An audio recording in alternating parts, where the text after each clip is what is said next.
Chirac had incredibly strong links to Lebanon.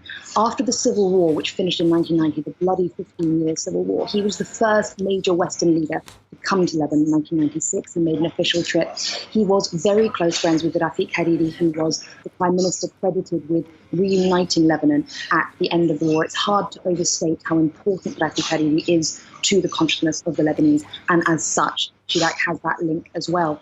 And he continued, despite protests from many people who said that Lebanon was unsafe, he continued to push for stronger and stronger links. Historically, of course, France had a mandate here for 23 years, from 1923 to 1946 in Lebanon. As a result, it's a francophone country. But that historically, that link was usually with the Christian communities here. This, of course, is a very mixed country.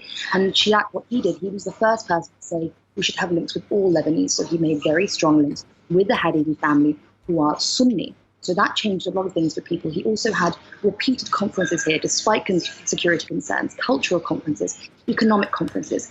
And he pushed very, very hard for Israeli troops and Syrian troops to leave Lebanon at the end of the Civil War. It's hard to imagine now because Lebanon is so obviously its own sovereign country. But at the end of that war, many people were saying perhaps it should be dissolved from different interests. There were different groups trying to take over. And he pushed for absolute independence and sovereignty for Lebanon to remove people. Again in 2006, when Israel invaded the country and was bombing the country, he pushed very, very hard. He said that America was not standing up to the Israeli government enough, and he pushed very hard to protect Lebanon from that Israeli bombardment and really brought France back to the forefront of Middle Eastern politics there. So a very memorable figure here, much loved, and he will be remembered.